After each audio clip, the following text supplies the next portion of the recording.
क्योंकि अभी मैं आपको ये खबर दे रहा हूं कि ईरान में इस वक्त जबरदस्त अलर्ट जारी कर दिया गया। हाई अलर्ट पूरा ईरान चला गया है। ऐसी खबर आ रही है हाई अलर्ट पे पूरे ईरान को इस वक्त कर दिया गया है। और ये ईरान ने 87 पॉइंट समथिंग यूरेनियम एनरिच कर लिया है। तो ये क्या है?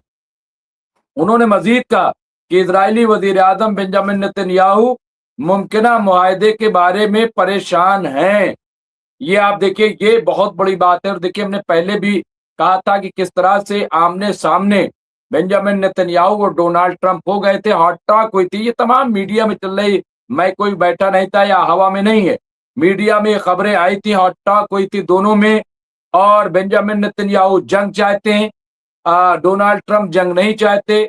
एक तरीके से लड़ रहा है। लेबनानी मसले ग्रुप का कहना है कि उसने हालिया घंटों में शुमाली इजराइल और जनूबी लेबनान में कई हमले किए।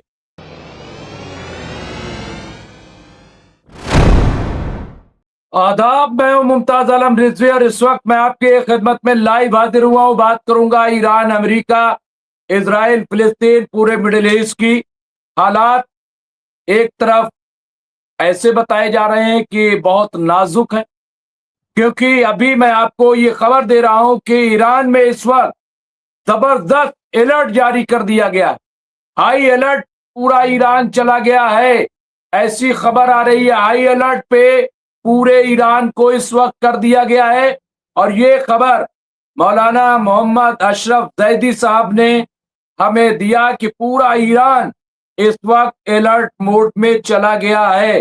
तो क्या ये माना जाए कि ये जबरदस्त जंग होने जा रही है, या क्या वजह क्या है, क्यों ईरान को अचानक हाई अलर्ट मोड पे दिया गया है? वजह क्या है? अ, क्या है? तो यहाँ पे ये देखिए आप, यहाँ पे तो इसलिए यहाँ पे मैं आपको पूरी अपडेट दूंगा, पूरी बातें बताऊंगा।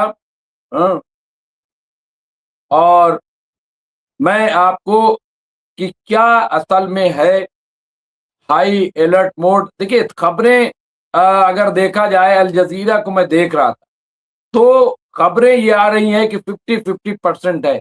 लेकिन जिस तरह से डोनाल्ड ट्रंप का शादी में न जाना, हालांकि उसकी वजह कुछ और है, मैं आपको बता दूं वजह ये नहीं है, ये महज एक बहाना किया गया है। तो एक तो ये कि वजह कुछ और है, दूसरा ये कि पेंटागन में कल से चल रहा था कि बहुत बड़ा पिज्जा आया है। जब पेंटागन में पिज्जा आता है तो कहते हैं कि वो जंग का पूरा माहौल होता है, इससे पहले ऐसा हुआ है, ये बताया जा रहा है। तीसरी बात ये कि अब जो सरगर्मियां दिखाई दे रही, जो हलचल है और ईरान में जो अलर्ट है, उससे ये लग रहा है कि हालात कशीदा। अब यहाँ पे देखे डोनाल्ड ट्रंप क्या करें। सदर ट्रंप मुबैना तौर पर ईरान अमन मुआहदे या जंग दोबारा शुरू करने पर 50-50%। यहाँ पे एक्सियोस न्यूज आउटलेट की रिपोर्ट के मुताबिक अमरीकी सदर ट्रंप ईरान के साथ अमन मुआहदे तक पहुंचने और फौजी हमले दोबारा शुरू करने के दरमियान 50-50 में तकसीम है। एक्सियोस की रिपोर्टर बारक रवेड ने कहा है कि उन्होंने ट्रंप से फोन पर बात की और सदर ने कहा कि अच्छे मुआहदे को हासिल करने या उन्हें बादशाही आने पर उड़ा देने का फैसला करने का एक भी इम्कान है। यानी कुछ भी हो सकता है, या तो हम उन्हें उड़ा देंगे और या तो किसी नतीजे पर पहुंचेंगे। 50-50% चल रहा है। और ये भी बात आ रही थी, बार बार न्यूक्लियर से डराया जा रहा है, लेकिन एक खबर ये भी आ रही है कि ईरान ने 87 पॉइंट समथिंग यूरेनियम एनरिच कर लिया है। तो ये क्या है? ये कितना इंपॉर्टेंट होगा? ये बहुत इंपॉर्टेंट है। तो ये बहुत ही अहम है। और मुझे लग रहा है कि इस पे अभी और तफसील आनी बाकी है। लेकिन ट्रम्प ने कहा कि वो आज बाद में यहाँ पे सीनियर मावनीन से मुलाकात करेंगे बशमूल एलची स्टीव विटकॉफ, और यहाँ पे बताया कि जेरेड कुशनर ने नायब सदर जेडी वेंस मुज़ाकरात पर तबादले ख्याल करने के लिए वो मुलाकात करेंगे। ट्रम्प ने कहा कि मेरे ख्याल में दो चीजों में से एक होगी, या तो मैंने उन्हें इससे ज्यादा जोर से मारा जिससे वो पहले मारे गए थे, या हम एक मुआहदे पर दस्तखत करने जा रहे हैं जो अच्छा हो। ट्रम्प ने कहा कि दो में से एक होगा, यानी जो पहले हमने मारा था उससे ज्यादा जोरदार हमला आप करेंगे, और या तो मुआहदे पर हम पहुंच जाएंगे। अब अगर आप देखिए, मैं एक चीज आपको बता दूं कि अगर थोड़ा ईरान पे नजर डालिए तो इस वक्त वहां पे इजिप्ट भी कोशिश कर रहा है, कतर भी है, वहां पे डेलीगेशन गया है, इसके अलावा पाकिस्तान का डेलीगेशन है, बातचीत चल रही है। यूएई हो, सऊदी अरब हो, इस सब इस वक्त इस नतीजे पहुंचे हैं कि अमेरिका किसी भी तरह का हमला न करे, ये सब की राय है। आज ऐसे में क्या अमेरिका इतनी बड़ी गलती करेगा, ये बहुत बड़ा सवाल है, 16 आने का सवाल है, लेकिन ये चल रहा है। अब यहाँ पे देखिए और क्या कहा डोनाल्ड ट्रंप ने, मजीद कहा कि कुछ लोग डील करना चाहते हैं और कुछ लोग जंग को दोबारा शुरू करना चाहते हैं। उन्होंने मजीद कहा कि इजरायली वजीर आजम बेंजामिन नेतन्याहू मुमकिना मुआहदे के बारे में परेशान हैं। ये आप देखिए, ये बहुत बड़ी बात है। और देखिए, हमने पहले भी कहा था कि किस तरह से आमने सामने बेंजामिन नेतन्याहू और डोनाल्ड ट्रंप हो गए थे, हॉट टॉक हुई थी, ये तमाम मीडिया में चल रही, मैं कोई बैठा नहीं था या हवा में नहीं है, मीडिया में खबरें आई थी, हॉट टॉक हुई थी दोनों में। और बेंजामिन नेतन्याहू जंग चाहते हैं, डोनाल्ड ट्रंप जंग नहीं चाहते। बेंजामिन नेतन्याहू पर इलेक्शन का दबाव है, डोनाल्ड ट्रंप पर दुनिया का दबाव है, हालात अलग अलग हैं। यहाँ पे देखिए तो ये आखिर क्यों परेशान है बेंजामिन नेतन्याहू, वजह क्या है? क्या बेंजामिन नेतन्याहू को लगता है कि ईरान को खत्म किया जा सकता है, ईरान को तबाह किया जा सकता है? नहीं किया जा सकता। तमाम एक्सपर्ट कह रहे हैं कि ये गलत फहमी है, ईरान को इस तरह से तबाह नहीं किया जा सकता। इसके अलावा मैं और आपको बता दूं कि आज किस तरह से हिजबुल्लाह ने बहुत बड़ा हमला किया है। हिजबुल्लाह का दावा है कि उसने शुमाली इजराइल में आयरन डोम दिफाई प्लेटफॉर्म को निशाना बनाया है। ये देखिए, हिजबुल्लाह भी लगातार हमले कर रहा है। ऐसा नहीं है कि हिजबुल्लाह इनको बख्श रहा है या हिजबुल्लाह जो है छोड़ रहा है। आप देखिए, लगातार हिजबुल्लाह जो है वो अटैक कर रहा है, लगातार हिजबुल्लाह इन्हें निशाना बना रहा है।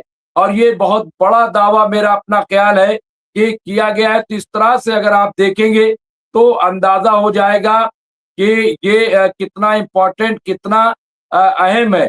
तो ये आप देखिए, यहाँ पे मेरा अपना ख्याल है कि ये जो सिचुएशन है ये बहुत ही अलग तरह के सिचुएशन है। हिजबुल्लाह लगातार आप देखिए कि वो एक तरीके से लड़ रहा है। लेबनानी मसले ग्रुप का कहना है कि उसने हालिया घंटों में शुमाली इजराइल और जनूबी लेबनान में कई हमले किए।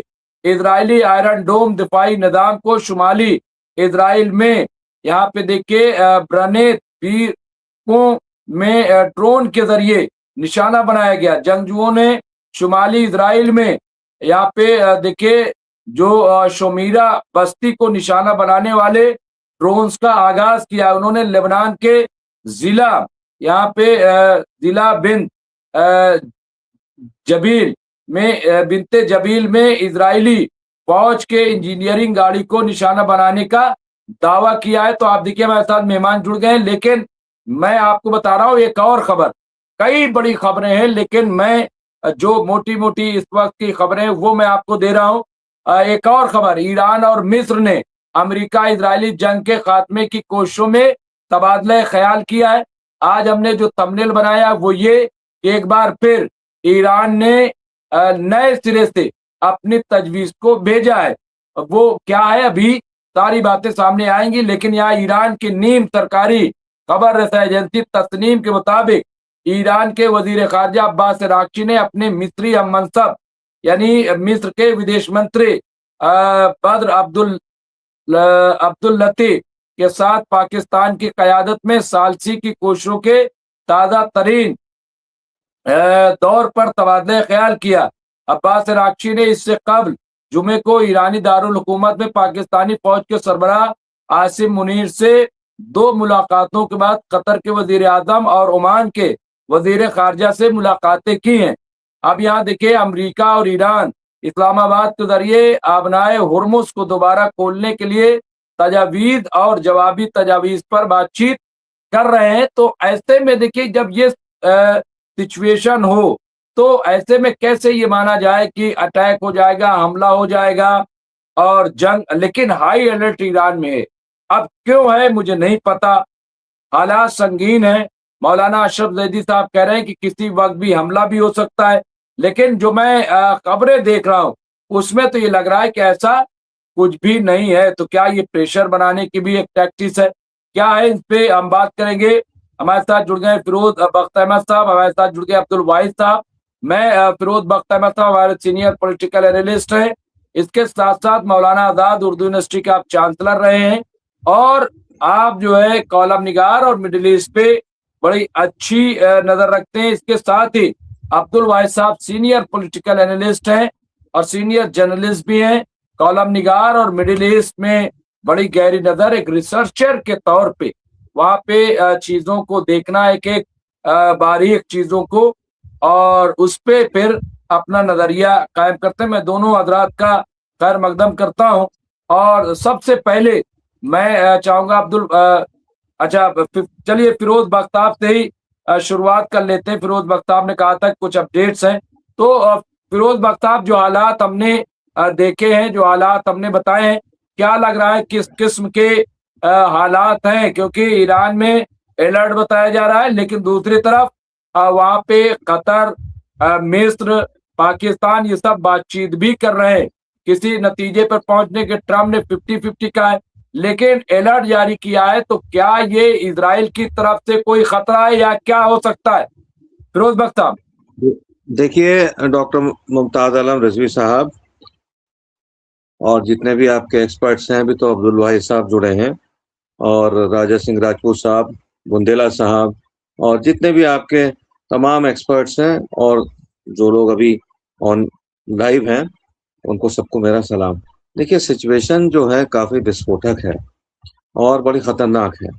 ये आपकी बात ठीक है, जो एक बैक ट्रैक चैनल्स हैं बातचीत के, कहीं ना कहीं मुआहदा हो जाए, वो तो चल ही रहे हैं, वो बहुत दिनों से चल रहे हैं, ठीक है।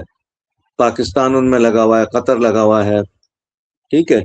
लेकिन ये सिचुएशन बहुत ज़्यादा ख़तरनाक है और ये इसलिए भी ख़तरनाक है कि ट्रम्प साहब जा रहे थे न्यू जर्सी, वो अपना जो उनका ख़ास जहाज़ है, प्लेन नंबर 1 या जो भी उसको बोलते हैं, वो एयरफोर्स 1, और वो आधे रास्ते में से वापस आ गए। फिर वो अपने वाशिंगटन चले गए और वॉर रूम में ही लोग बता रहे हैं कि वहीं पे उन्होंने अपना डेरा डाला हुआ है और तमाम ये सेंटकॉम और ये जितना भी है सब एक जगह जमा हुए हुए हैं। अच्छा, ये भी कहा जा रहा है कि उनके बेटी की शादी थी, 2-3 घंटे का काम था, उसको भी छोड़ के आ गए ये कहकर कि भाई शादी से ज़्यादा ज़रूरी जो है मेरा मुल्क है। ये सब चल रहा है और ईरान ने भी अपनी जो एयर स्पेस है उसको भी बिल्कुल रोक दिया है, क्योंकि हालात इसी तरह के हैं। और अलावा इसके कई चीज़ें और भी हैं जो इस बात की निशानदही करती हैं कि लड़ाई किसी भी वक्त हो सकती है।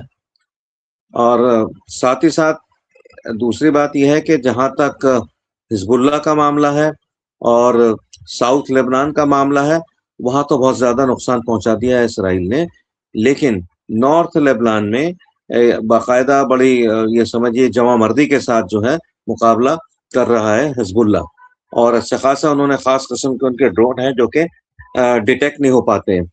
अब मैं सिर्फ ये और इसमें ऐड करना चाहूँगा डॉक्टर मुमताज़, कि अगर ये हमला करता है, अमेरिका हमला करता है, तो ये आखिरी हमला होगा और बड़ा ख़तरनाक होगा। और अगर ईरान भी उसका जवाब देता है, तो ये आखिरी जवाब होगा और बड़ा खतरनाक होगा।